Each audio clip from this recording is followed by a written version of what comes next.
bell was still echoing when the first scream cut through the air. Doors were smashed in, wood splintered. The smell of smoke mixed with the salt of the sea. Men emerged from the mist like living shadows, axes in their hands, round shields gleaming under the cold morning light. A monk fell on the stone steps.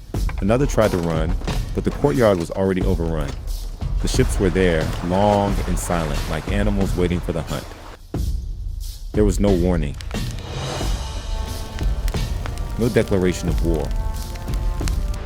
Only the brutal impact of a world that did not yet know it was about to change. In that instant, along the coast of England and France in the 800s, Christian Europe began to understand that the sea was no longer a frontier. It was a road. But who were these men coming from the north?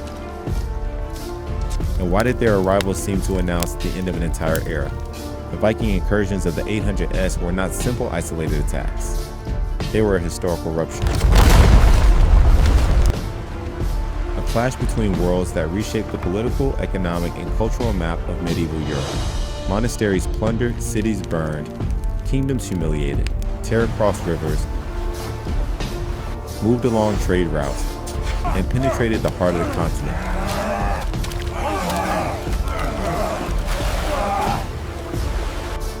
It was not just violence.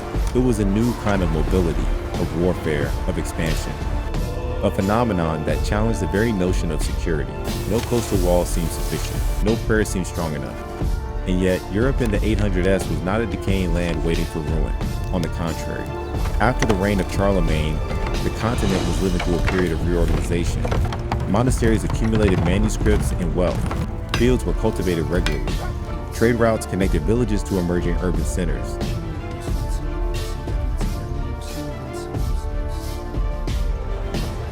There was stability.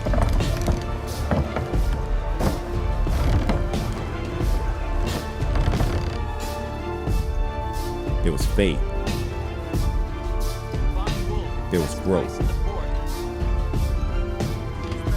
Christianity was consolidating its influence. Coastal cities prospered through the trade of wool, wine, metals, and slaves. Rivers functioned as living arteries. Society was structured through bonds of loyalty and hierarchy. Lords, peasants, monks, merchants, each knew their place. It was precisely this interconnectedness that made everything vulnerable. The same routes that brought prosperity were open corridors for invaders. Meanwhile, far to the north, beyond the fjords and dense forests of Scandinavia, another world pulsed under different rules. Long winters. Limited land. Communities isolated between mountains and ice.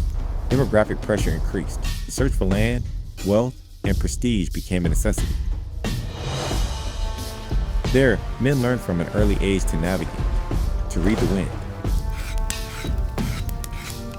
to master the sea.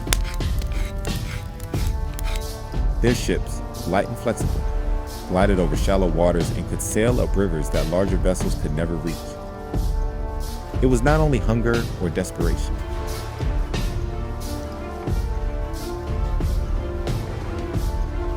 It was ambition. It was a warrior culture. It was the opportunity presented by a world that seemed unprotected. The decisive point of contact occurred in 793 at the monastery of Lindisfarne on the coast of Northumbria, a sacred, isolated place, a symbol of Christian faith. When the ships appeared on the horizon, no one imagined it would become the gateway to a new era. The attack was swift, brutal. Accounts speak of monks killed at the altar, sacred treasures carried to the ships, the silence that followed the screams. The news spread like fire across the British Isles and throughout the continent. After Lindisfarne came others: Iona, Jarrow, Nantes, Paris. The incursions were not random. They were strategic.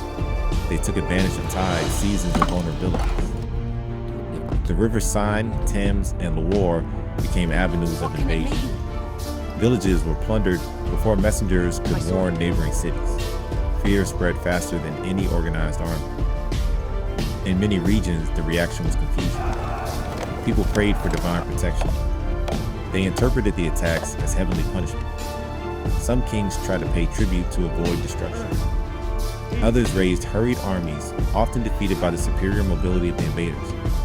The beliefs at the time sought supernatural explanations. Military science was still limited. Confidence in leadership declined. Fear of the foreigner grew. In certain regions, minorities were accused of collaborating with invaders. Internal tensions intensified. Desperation fueled radicalization. Violence no longer had only an external enemy. In the countryside, the devastation was silent. Crops burned. Herds carried away. Empty houses consumed by vegetation. Nature reclaimed spaces that once held organized life. But over time, something changed. The incursions did not suddenly disappear. They transformed.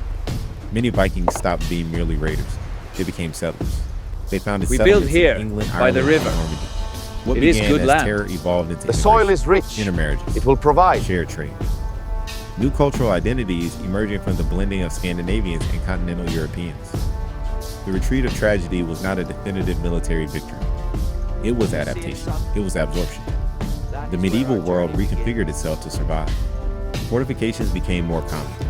Kingdoms centralized power to respond to external threats. The post-incursion world was not the same as before. England saw the rise of the Danelaw, territory under Viking influence. France witnessed the birth of Normandy. Navigation and trade techniques expanded. The violence of the 800s left deep scars, but it also opened unexpected paths. The sea ceased to be seen merely as a barrier. It became an axis of connection.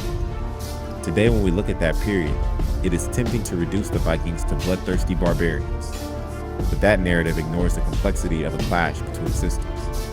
It ignores how societies prosper, expand, and inevitably come into conflict.